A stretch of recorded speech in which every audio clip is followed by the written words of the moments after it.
has been the result of a sort of broad consensus over Lockean principles,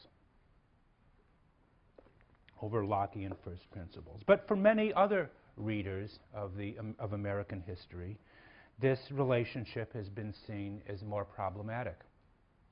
In the 1950s, a book written by a famous political theorist and historian named Louis Hartz, a book called The Liberal Tradition in America, complained of America's, what he called, irrational Lockeanism. That was Hartz's line, that was Hartz's quote, our irrational Lockeanism, by which he meant a kind of closed commitment to Lockean principles and ideals that shut off all other political alternatives and possibilities. Hartz was someone very much interested in the question, as many political theorists have been since, why has there been no socialism in America? Why did America not evolve or develop along European lines with social democratic parties and socialist parties like the English Labor Party and other kinds of labor movements?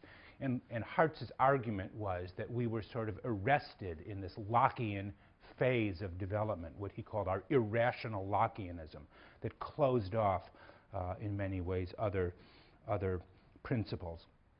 And for still other thinkers, more or less on the left, Locke legitimized what was called a theory of, or an ethic of what was called possessive individualism, particularly Locke's focus on property and the rights of private property that focuses entirely on market relations, or puts the market values ahead of all other things. And for still others, in many ways more recently, thinkers of a more sort of communitarian direction or bent, Locke's emphasis upon rights and the protection that government should protect natural or certain unalienable rights suggests a purely or overly legalistic conception of politics that has no language for talking about the common good, the public good, or other sort of collective goods or benefits. So my point is that Locke's influence has not been altogether accepted by everyone. There has been much ground for criticism of this peculiar affinity between Lockeanism and America. But today, I would say that Locke's theory of liberalism, or Locke's theory of limited government, constitutional government, is confronted by another alternative that in many ways has deep roots in the very tradition which Locke himself, the very liberal tradition in many ways of which Locke himself is the founder. And I am referring in particular to a book that many of you will read at some point in your Yale experience, a widely read and widely acclaimed book by a recently deceased political philosopher by the name of John Rawls, who wrote a book in 1973 called A Theory of Justice. In many ways, Rawls's book was an attempt to update the liberal theory of the state. He invokes the idea of a state of nature, an original condition, as he calls it, a theory of rights, although he does so in many ways through the techniques of contemporary philosophy and game theory. And Rawls's book is probably the single most important contribution to Anglo-American political philosophy in the last generation. It is a book that situates itself within the liberal tradition, beginning with Locke, developed by people like Immanuel Kant and John Stuart Mill, and which Rawls himself hoped to, in many ways, bring to completion in his book. A Theory of Justice, as he calls it, stands or falls on its theory of rights, from which all else is derived. And what I want to do for a few minutes is to contrast Rawls's general theory, so powerful and influential today, from that of John Locke's, the original founder of the liberal theory of the state, and see how they have diverged. Consider the following propositions, if you will. Here is John Locke, section 27 of the second treatise. Every man has property in his own person. This nobody has any right to but himself. And where there is property, he writes, there can be justice and injustice.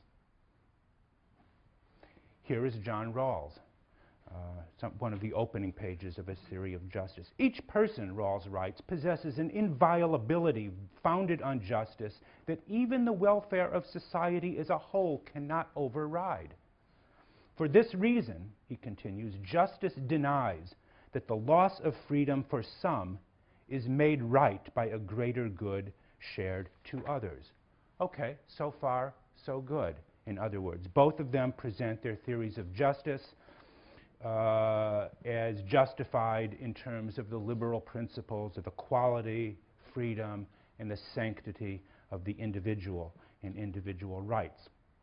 Both regard the purpose of government in many ways as securing the conditions of justice, as deriving from the consent or the informed consent of the governed. But both, it seems to me, go on to differ profoundly about the source of rights and therefore the role that government has in securing the conditions of justice. Let me explain a little bit more what I mean. For Locke, going back to chapter 5 of the second treatise, rights derive from a theory of self-ownership. According to his view, you will remember, right? Everybody has a property in his or her own person. That is to say, no one has a claim on our bodies other than ourselves. It is on the rock of self-ownership, the fact that we have property in ourselves. It is on the rock of self-ownership that Locke builds his edifice of natural rights, justice, and limited government. To put it in a slightly different way, perhaps, a person has an identity, what we might call today a moral, we have moral personality or an identity by the fact that we alone are responsible for making ourselves. He uses this metaphor of the work of the body and the labor of our hands, but we are literally the products of our own making. We create ourselves through our activity, and our most characteristic activity is our work. Locke's fundamental doctrine is that the world is the product of our own free creativity. Not nature, but the self.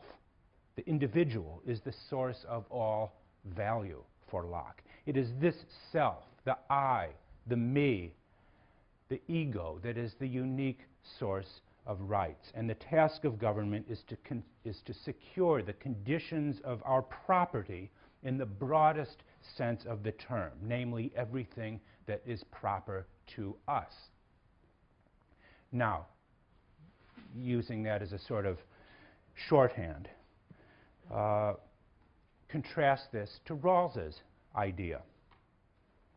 Rawls adds to his idea of justice something that he calls the difference principle. The DP, as it's sometimes referred to in the literature on Rawls. What is the difference principle?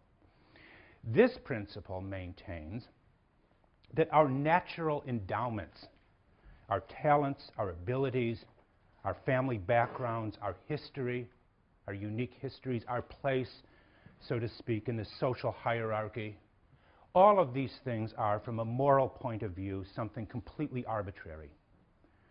None of these are ours in any strong sense of the term. They do not belong to us, but are the result of a more or less kind of random or arbitrary genetic lottery or social lottery of which I or you happen to be the unique beneficiaries. The result of this, in other words, is that no longer can I be regarded as the sole proprietor of my assets, or the unique recipient of the advantages or disadvantages I may accrue from them. Fortune, luck, Machiavellian fortuna in that way, is utterly arbitrary. And therefore, Rawls concludes, I should not be regarded as the possessor, but merely the recipient of what talents, capacities, and abilities that I may, again, purely arbitrarily happen to possess. So what does that mean in terms of social policy or theory of government? The result of Rawls's difference principle and its fundamental difference with that of John Locke could not be more striking from this point of view. The Lockean theory of justice, broadly speaking, supports a meritocracy, sometimes referred to as equality of opportunity. That is, what a person does with his or her natural assets belongs exclusively to them. The right to rise or fall belongs exclusively to them. No one has the moral right to interfere with the products of our labor, the products of which may also include not just in a primitive sense what we do with our hands and bodies, but what we do with our intelligence and our natural endowments. For Rawls, again, on the other hand, our endowments are never really our own to begin with. They are part of a common or collective possession to be shared by society as a whole. The capacities of hard work, ambition, and intelligence, and just good luck that, for example, got you to a place like Yale, on Rawls's account, do not really belong to you, or at least the fruits of those ambitions and intelligence and good luck do not belong to you. They are, again, somewhat arbitrary as a result of upbringing and genetics.